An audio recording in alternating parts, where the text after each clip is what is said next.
reading a few pieces for the end of the night, and they would be from the Down in the Dirt issue collection book from May to August of 2021, and it is titled, if you didn't hear it before, Lockdown's Over. Lockdown's Over. Book titles are based on accepted writings within the book. That happens to be a title that is within this, and there's this cool statue of actually Eva Perón jumping out of a statue, which just looked like an appropriate thing for Lockdown's Over, so there you have it. I'm going to share 4 poems. They are one-pagers in this book, and 2 of them, one person here might know, Tom, would know I didn't write this as something as a dedication to Brian Lamont, but they are about him. And so that's just for your awareness. That's what these first 2 are in this book. And this first one is called Precariously Balanced. The world doesn't understand. I've been wanting to die since I almost died years ago, and I didn't know anyone else felt the way I did. We hold everything in. We put on a facade, and everyone ascribes it to our quirky ways, but we've been dying, and no one sees it. Only when the corpse is discovered does it rattle you for a moment, but the pain doesn't go away. You people take a moment, you grieve, and then you think that time heals all wounds, but those who are forced to live know the difference. It's a balancing act, and we walk on between life and death. You want to think that life is good, and it can be, but everything that could be terrible is lurking right behind. It's a balancing act. It's a tightrope walk. Some have slipped off. Some only precariously balance. Thanks for remembering. That's the first one. And this other one is titled, Ever Felt Safe? The safe word is gentleman. You see, I'm running out of safe words, and I can't use my favorite safe word over and over again. By the way, my favorite safe word is pomegranate, but there's only so many times you can get away with using that. The safe word is gentleman. And I try to remember what a gentleman is like. And I try to remember the last time I felt safe. I remember feeling safe in my self-proclaimed big city hometown. I also remember feeling safe when visiting New York. I don't know. For some reason, I've always felt safe when I'm closer to both high-rises and derelicts. They say the safe word is gentleman, but the only time I've ever felt safe was when I could truly find a gentleman in a big city.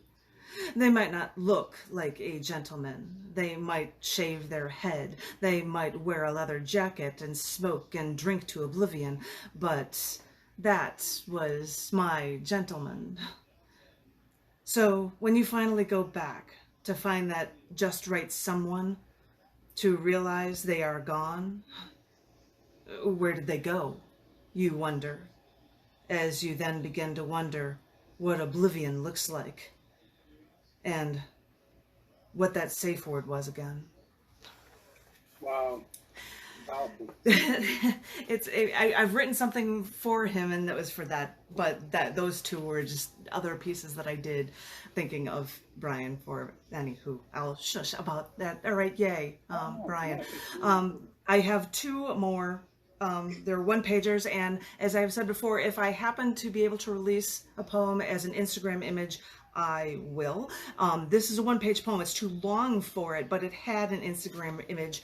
The poem is titled Exude More in Black, and it was written on May 21st, which is World Goth Day. World Goth Day. It's way too... You can see there are 2 of them here. I'm going to read both of these poems.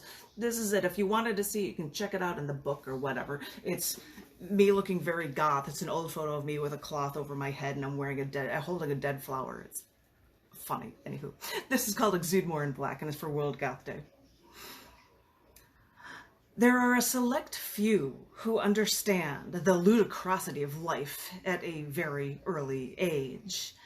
And maybe it is at that early age when we feel more tormented than any adult, even if they have problems from their jobs, their precious, meaningless jobs. We see people parade around like they're either in a fashion show or more appropriately, a circus. So who cares if we dress up like Halloween is every day? Or if we wear black on the outside because black is how we feel on the inside?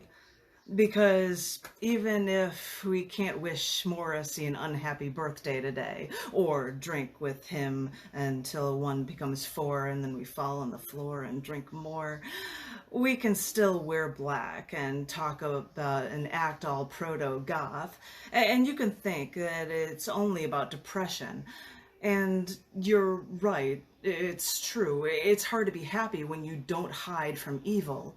But just keep in mind that this black we wear, that black is actually the presence of all color. So we just see and exude more than you could ever do. We've known it since our childhood, and for that, we grasp more than you. There's your World Goth Day one. Sorry, there's your World Goth Day one. John McMillan is saying something and he's muted. Yeah. Yes. Black is really the absence of all colors. White is all colors together. Well, no matter which winner, when it's in here, it's done. And there's just never mind. Anywho, it's I think World Goth Day. I think the 21st, which is why I put Morrissey in there. I think that's Morrissey's birthday too. I think I heard that, and I'm like, oh my god, that's so funny that Morrissey's birthday is World Goth Day, and then they're not linked, but that's just a funny, weird coincidence. But not that he's goth, but it's just funny. Anyway, this last one is a more humorous piece. And as I had said, I'd shown the image before. You're not going to be able to see it. It's just a piece of candy on a piece of wood, and it came with this poem that I wrote that is titled XTC from Found Candy. After stumbling out of the brewery with our open beers in our hands last night, we sat at a picnic table and found what looked like a single loose piece of hard candy. But then I remembered the strips of LSD, how drug makers etched designs into them for identification. I thought about the Daffy Duck tabs I remembered, and I looked at one of these little tiny lone blue ducks with etchings on it, seemingly stranded at this picnic table. And I wondered if anyone was brave enough to try this loose piece of what could have been candy, just to see what happens. We laughed our butts off. We're like, this is like, it looks like this could be a thing for, it's not, it was a piece of candy, but we were just having fun with that for that. Anyway, just giving you a little installment of the poetry from this issue collection book, because the October, Tom has been lost, and so I heard a bit of a laughter, and then he's frozen, so, I was just going to say, I would share stuff from the new issues of CC&D and Down in the Dirt, but they have yet to arrive. I had to reorder issues and have them rushed here, and they're actually supposed to be arriving today. I was kind of hoping they would show up before this open mic would start so I can share with you these brand new issues that are out. But if you want to check them out, you can always go to scars.tv and learn to fur either magazine. I hear Tom, I think in order for Tom to talk, he has to turn off his video, I think. I got an okay out of that. So, I mean, I just wanted to thank you, Jen, and thank you, John, and thank you, Therese, and thank you, Dave. And wonderful afternoon of very fine poetry. And thank you. I'm sorry that everybody had to go, and you were the walking on clouds poet today. So.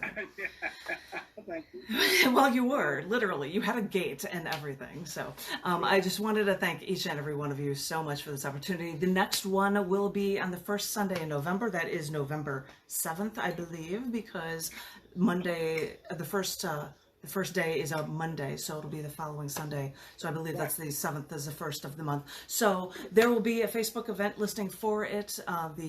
Zoom meeting will still be here. I want to thank John F. McMillan for hosting this once again. You are the best. You guys are all the best. And everybody who had to leave early is the best. And I think everybody's going to go off and rush because the time is up and everybody's going to rush to watch Louise Gale Richardson on Austin Public Access Television or else.